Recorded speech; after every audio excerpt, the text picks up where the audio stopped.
कल्पना कीजिए, बाहर तो 45 डिग्री की जलती गर्मी, लेकिन जैसे ही आप ऑफिस में कदम रखते हैं ऐसा लगता है मानो किसी फ्रीजर में आ गए हों।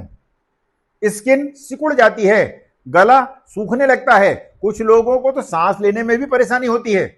भारत के बड़े कॉरपोरेट ऑफिस, मॉल्स, बड़े hotels, hospitals, media house, bank और आईटी कंपनियों में लाखों लोग रोज 8 से 10 घंटे ऐसे ही आर्टिफिशियल कोल्ड माहौल में काम कर रहे हैं। लेकिन सवाल है कि क्या ये सचमुच आरामदायक है या धीरे धीरे हमारी बॉडी, इन्वायरमेंट और इलेक्ट्रिकल सिस्टम को नुकसान पहुंचाने वाली आदत भर है। आज हम खोलेंगे उस एक्सट्रीम एसी कल्चर की सच्चाई जो दिखती तो लग्जरी है, लेकिन लंबे समय में हेल्थ, एनर्जी और पर्यावरण से जुड़े गंभीर सवाल खड़े करती है। सवाल यह है कि आज हमारे देश में सुपर कूल्ड ऑफिस क्यों बन रहे हैं। जी हां, अनफॉर्चुनेटली आज भारत में अत्यधिक ठंडा ऑफिस होना प्रोफेशनल स्टेटस जैसा बन गया है। कई कारपोरेट ऑफिस 18 से 21 डिग्री सेल्सियस तक ठंडे रखे जाते हैं, जबकि बाहर का तापमान 40 से 45 डिग्री सेल्सियस होता है। लेकिन इतना बड़ा टेम्परेचर डिफरेंस शरीर के लिए नेचुरल नहीं है। इंडियन रिसर्चर्स गंजी और उसके सहयोगियों ने 2023 की अपनी स्टडी में पाया कि जो एम्प्लॉई लंबे समय तक लगातार ज्यादा ठंडे एसी में काम करते हैं उनके फेफड़ों की इफिशियंसी कम पाई गई है। इन एम्प्लॉइज में बीमारी और छुट्टियां लेने की संख्या भी अधिक थी। आइए अब बात करते हैं कि एसी हमारे शरीर को कैसे प्रभावित करता है। देखिए, एसी की ठंडी और सूखी हवा नाक, गले और फेफड़ों की प्राकृतिक नमी को कम कर देती है। इसके कारण गला सूखना, बार बार खांसी, एलर्जी, साइनस, आंखों में जलन, स्किन का सूखना और सांस लेने संबंधी प्रॉब्लम्स बढ़ सकती हैं। अगर एसी की सफाई सही ना हो तो उसमें फंगस, धूल, बैक्टीरिया जमा हो सकते हैं। इसी से जुड़ा एक और वर्ड है सिक बिल्डिंग सिंड्रोम, जहां लोग बिल्डिंग के अंदर रहते हुए सिर दर्द, थकान, आंखों में जलन और अपना ध्यान एकाग्र करने में कठिनाई महसूस करते हैं। अब सोचिए, जब आप 20 डिग्री सेल्सियस वाले ठंडे ऑफिस से सीधे 45 डिग्री की गर्म सड़क पर निकलते हैं तो यह अचानक तापमान परिवर्तन शरीर पर थर्मल शॉक जैसा असर डाल सकता है। बार बार ऐसा होने से बॉडी की नेचुरल हीट सहने की क्षमता भी कमजोर पड़ सकती है। इसी कारण कई लोग गर्मियों में भी जुकाम, थकान और एलर्जी की शिकायत करते हैं। इस नए एसी कल्चर का बिजली और पर्यावरण पर असर जानना बहुत इंपॉर्टेंट है। इसीलिए अब हम बात करते हैं उस कीमत की जो पूरी पृथ्वी चुका रही है।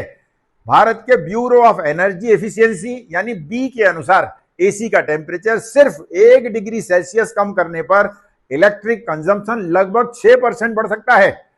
अगर 24 से 26 डिग्री सेल्सियस की बजाय एसी को 18 से 20 डिग्री सेल्सियस पर चलाया जाए तो बिजली की बर्बादी बहुत तेजी से बढ़ सकती है।